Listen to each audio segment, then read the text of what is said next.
نبی پاک صلی اللہ تعالیٰ علیہ وآلہ وسلم فرماتے ہیں میں نا جنت کا دروازہ کھولوں گا تو ایک عورت کو نا میں سبقت لے جاتے ہوئے دیکھوں گا، یعنی وہ جلدی سے جنت میں داخل ہو رہی۔ یا بعض شارحین کہتے ہیں کہ حضور داخل ہوتے ہی سب سے پہلے اس کا چہرہ دیکھیں گے، حضور فرمائیں گے تو پہلے ہی آ گئی بی بی جنت میں، حضور نے دروازہ کھولا تو جلدی سے نظر آئی، تو پہلے آ گئی۔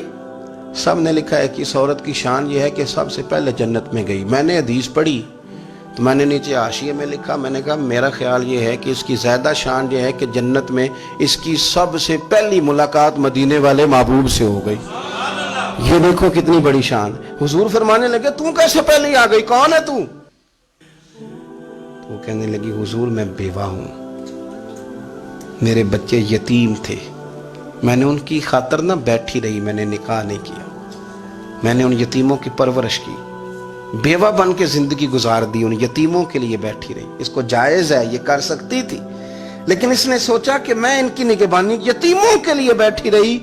آج شان یہ ہے کہ مدینے والے کے لیے جب دروازہ کھلا ہے تو اس بی بی کو بھی رب کریم نے فوراً ہی جنت عطا فرما دی، یہ سب سے پہلے گئی۔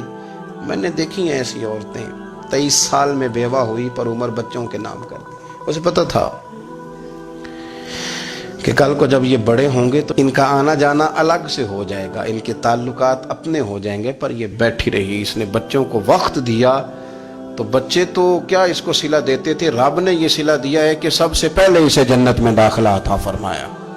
ابو داؤد شریف میں مسند امام احمد بن حنبل میں حدیث ہے، نبی پاک صلی اللہ علیہ وسلم کے چچا زاد تھے حضرت جعفر طیار، مولا علی شیر خدا کے بھائی تھے، جنگ موطا میں شہید ہو گئے۔ وہاں سے کوئی خبر لے کے نہیں آیا، لیکن رب خبریں دیتا ہے نا اپنے حبیب کو، اللہ غیب کے خزانوں کی کنجیاں دیتا ہے اپنے محبوب کو۔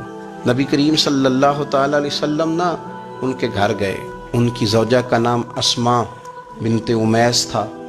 حضور نے فرمایا اسماء میرے بھتیجوں کو میرے پاس لاؤ، محمد بن جعفر اور عبداللہ بن جعفر رضی اللہ تعالیٰ عنہ۔ بچے قریب آئے، حضور کو پتہ ہے ان کے والد شہید ہو گئے، نبی پاک نے اپنی ناک مبارک ان کے رخساروں پہ رکھے، پھر حضور نے ان کا ماتھا چوما، پھر نبی پاک صلی اللہ علیہ وسلم نے سینے سے لگایا، فرمایا حجام کو بلاؤ نا ذرا، ان کے بال تراشے، کتنی بڑے ہو گئے، حجامت ہونے والے۔ حضور پیار کر رہے تھے، آنکھوں میں آنسو تھے، تو جناب اسماء قریب آئیں، کہنے لگے حضور میرے شوہر کی کوئی خبر آ گئی ہے؟ تو نبی پاک صلی اللہ تعالیٰ علیہ وسلم نے گردن مبارک اٹھائی تو آنکھوں میں آنسو تھے، فرمایا رب نے میرے بھائی کو شہادت کا درجہ عطا کیا ہے، فرمایا کوئی آہ و بقا نہ کرنا میرے بھائی پر، اللہ نے اسے شہادت کا درجہ دیا ہے۔ حضرت جعفر طیار کے گھر والوں کے لیے حضور نے صحابہ کو حکم دیا کہ یہ غم میں ہیں، ان کے لیے کھانے پکا کے لاؤ۔ پھر نبی پاک ان بچوں سے پیار کرنے لگے، فرمانے لگے یہ جو ہے نا محمد بن جعفر یہ اپنے دادا جناب ابو طالب سے ملتا جلتا ہے، اور یہ جو عبداللہ بن جعفر ہے یہ تو سارا میرے ساتھ ملتا جلتا ہے۔ نبی پاک صلی اللہ علیہ وسلم پیار کرتے، باتیں کرتے، حضرت اسماء رونے لگیں۔ یہ ابو داؤد شریف میں مسند امام احمد بن حنبل میں چمکتے جملے، عرض کرنے لگی حضور میرے بچوں کا کیا بنے گا، کون کفالت کرے گا؟ قربان جائیں رسول پاک صلی اللہ علیہ وسلم کے کیا جملے، یتیموں کے لیے حضور کا نوازنے کا کیا انداز ہے۔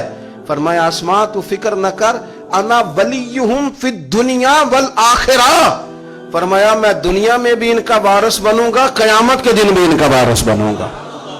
تو صرف دنیا کی بات کرتی ہے کہ نظام معیشت کا کیسے چلے گا، اور میرا وعدہ یہ ہے کہ دنیا میں بھی ان کی سرپرستی کروں گا، آخرت میں بھی سرپرستی کروں گا، آخرت میں بھی میں ان کا خیال رکھوں گا۔ آپ غور تو فرمائیں، توجہ تو کریں کہ اس قدر زیادہ حضور کا انہماک اس طبقے کے ساتھ ہمیں اپنے دائیں بائیں عزیزوں میں، رشتہ داروں میں، دوستوں میں، علاقہ میں، پڑوسیوں میں، محلے داروں میں دیکھنا چاہیے۔ یہ بچے بیچارے میں نے دیکھا ہے ان کے بگڑنے میں اصل بات یہ ہوتی ہے کہ کوئی مخلص ہو کے سرپرست نہیں بنتا۔ آگے بڑھیں، اپنی اپنی خدمات پیش کریں، اور جس طرح ہمارا بچہ بگڑ جائے تو ہم اس کے لیے پوری کوشش کرتے ہیں، جدوجہد کرتے ہیں، حالات، واقعات، پس منظر، پیش منظر کا جائزہ لیتے ہیں، کون سے اسباب اختیار کیے جائیں تو یہ ٹھیک ہو سکتا ہے، وہ ساری چیزیں ان کے لیے بھی ہمیں اختیار کرنی چاہیے۔ اور یہ بچے اگر احساس ذمہ داری پکڑ جائیں، جو وارث سے محروم ہو جاتے ہیں، یہ اگر احساس ذمہ داری پکڑ جائیں تو پھر یہ قوموں کی قیادت کرتے ہیں، پھر یہ بہت بڑے جانباز ثابت ہوتے ہیں، پھر یہ اپنے گھر گھرانے کا نہیں، یہ ملتوں کے، قوموں کے لیے مشعل راہ بنتے ہیں۔ لیکن شرط یہ ہے کہ ہم ان کے لیے اپنے دلوں کو کشادہ کریں، سینوں کو وسیع کریں۔ اللہ کریم سمجھنے کی توفیق عطا فرمائے۔